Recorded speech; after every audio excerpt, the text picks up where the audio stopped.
What's up, guys? Welcome back to another UFC prediction video. This week we got UFC Vegas 100 headlined by Carlos Prates versus Neil Magny. Looking forward to this fight. Was looking forward to the card more than I am now because some of the good matchups did fall off. Nicholas Dalby pulling out of his fight with Dos Santos, and unfortunately one of my favorite fighters in the bantamweight division, my boy Cody Garbrandt, did have to pull out of his fight with Miles Johns. So the card did take a hit. Not going to be doing a full card prediction video today, just a main event prediction, mainly because the card overall is pretty weak, but let's get right into it. Make no mistake though, I will mention this. GM3 is going to sub Renner de Ritter. I don't care if he's a double champion in 1FC. 1FC's fucking dog shit. He was fighting mailmen and Chipotle workers, dude. GM3 has the most submissions in middleweight history, and this dude's a fucking grappler. Bro, give me GM3 all day. But that's besides the point. Let's get to the main event. And look, getting into this main event, I think we all know how it's going to play out. Neil Magny is a good fighter. He's a great fighter. Most wins in welterweight history. But look, I have been super high on Carlos Prates ever since he got into the scene. He made his Dana White Contender Series fight look absolutely easy, put on a masterclass versus Mitch Ramirez in that fight.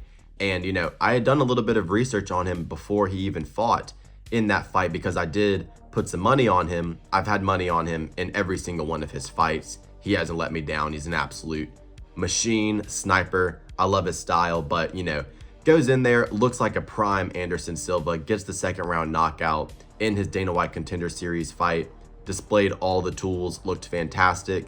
You know, UFC debut, you know, I picked him to win that fight, of course, had money on him there against Trevin Giles. And Trevin Giles did pretty good in the first round, don't get me wrong. He was landing some good shots on the chin of Carlos Prates, but Prates was doing really good, timing his knees up the middle, landing beautiful knees to counter Trevin Giles' boxing. You know, I've said this in the past. Carlos Prates has some of the best pure Muay Thai in the UFC right now. Just an absolute knockout machine.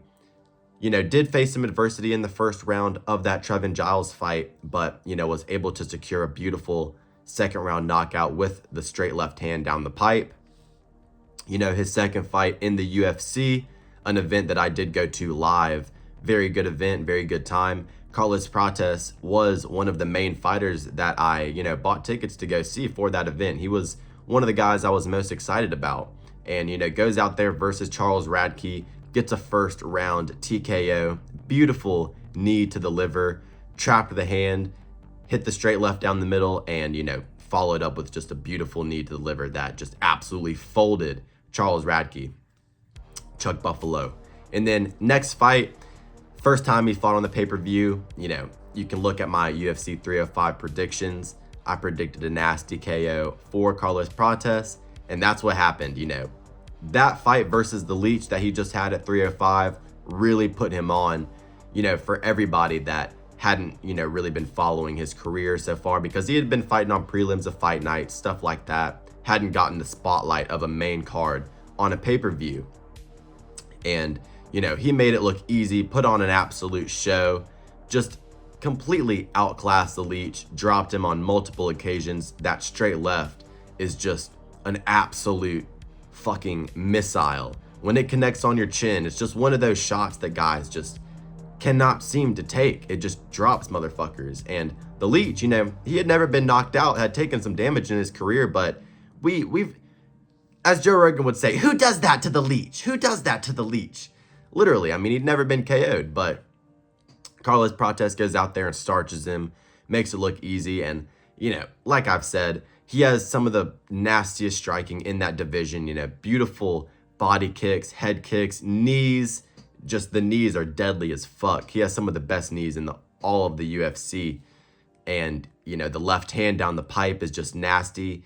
His boxing looked crisp against the Leech. You know, he was hitting some good check right hooks. His head movement is pretty good as well. I do worry about his ground game. Don't get me wrong. I feel like Carlos Prates is just one of those fighters that we're all going to get behind, but Maybe I see him being like a Yair Rodriguez kind of in this division where he can get to the top, but against the super high levels of competition that can grapple him, I do see him losing those fights, unfortunately. A Sean Brady, for example, who can survive the early storm and then incorporate some takedowns. I'd pick a Sean Brady to beat him, unfortunately, but, that's the kind of archetype that I see Carlos Prates being, in his career. But I see him getting past Neil Magny here in this fight. Neil Magny is, he's a legend of the sport, really.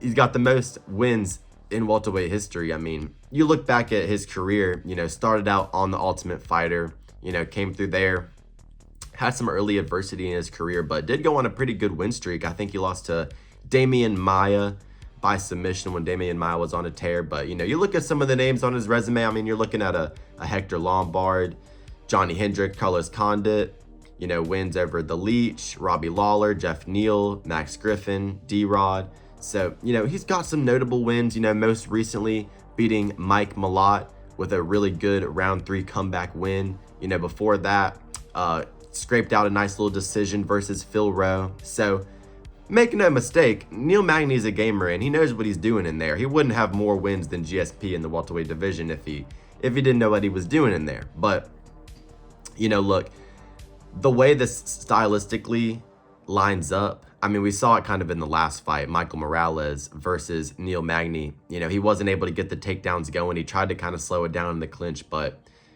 Michael Morales caught him with that nasty elbow, and that was all she wrote.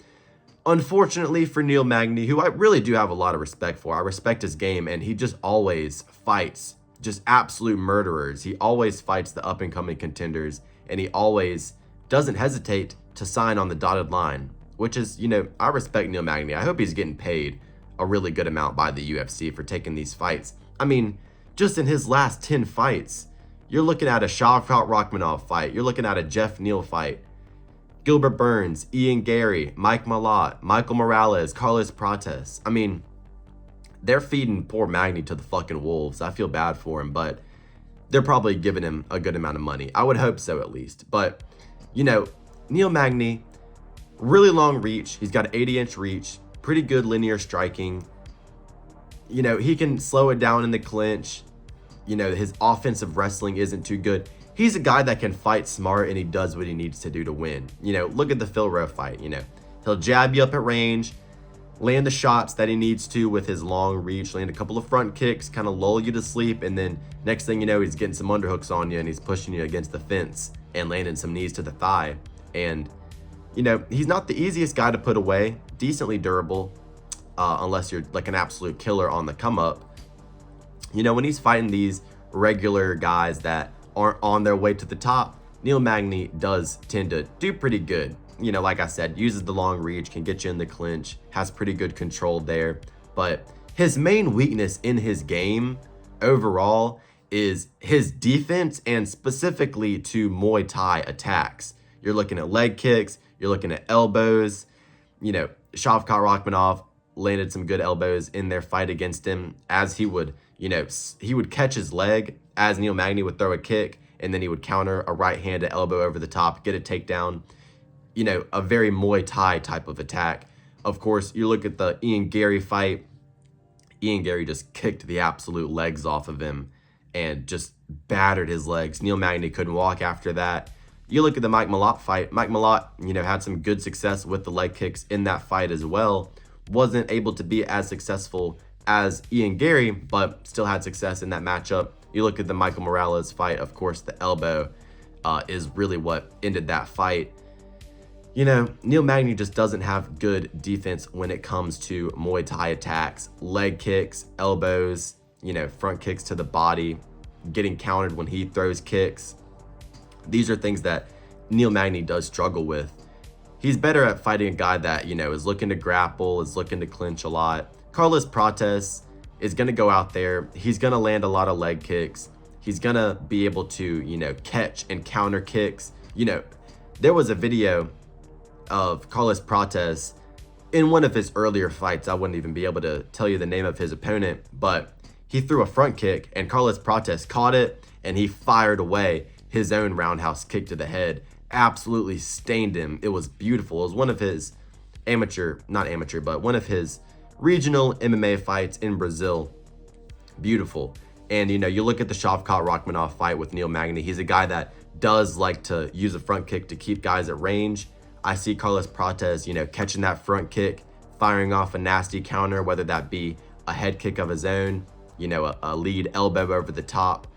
I can definitely see Carlos Prates, catching a lot of kicks here, countering beautifully. He's good at that. I see him landing elbows and knees in the clinch.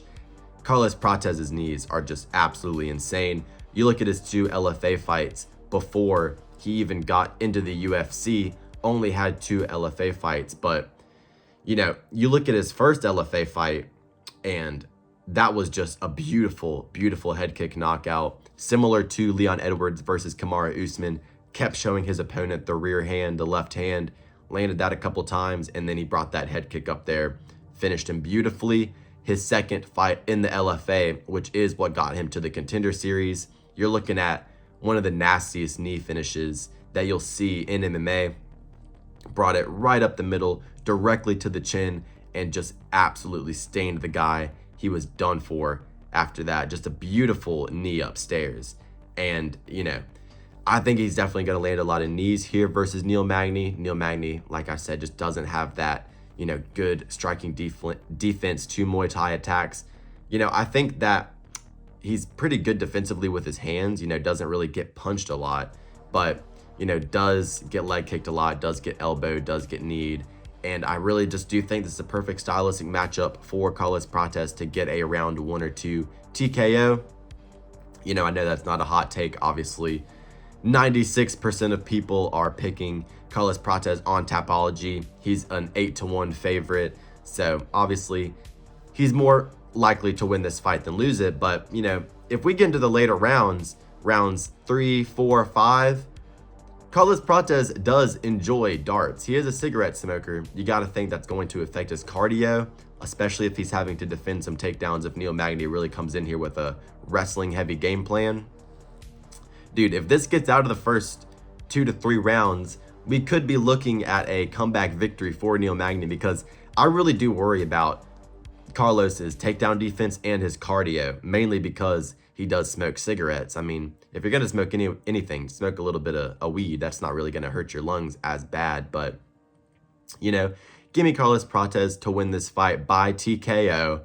I picked him by TKO in each one of his fights from Contender Series until now. Mitch Ramirez, fucking Trevin Giles, Charles Radke, the Leech. He's going to get another one here. He's going to break into the rankings. And I'm really looking forward to Carlos Prates' future. I think, Ian Gary, Joaquin Buckley loser. I think that would be a good matchup for Carlos Prates to take. I think we could see Carlos Prates maybe fight Michael Venom Page, maybe Wonder Boy. So there's some really good striking fights for Carlos Prates to take in the welterweight division if he's able to get the job done this weekend here versus Neil Magny. I think he does. I think he gets it done relatively easy. And, Neil Magny, got to have respect to the vet. Always signs on the dotted line. Got to hope that he's getting paid a good amount of money. And maybe he gets an easier matchup after this. Maybe he gets a, I don't even know at this point. He's fought damn near everybody in the division. But, maybe you give Neil Magny kind of a layup fight for his next one. Maybe I don't even know. Maybe a Ramiz Brahimaj, for example. I don't even know. But somebody easy for Neil Magny to beat. So, yeah, I think, you got to give Neil Magny a layup after he, takes all these crazy fights in a row. But give me Carlos Prates to win this fight via round 1 or 2 finish. KO, obviously. I think it's going to be, a knee, a left kick to the body, to the liver.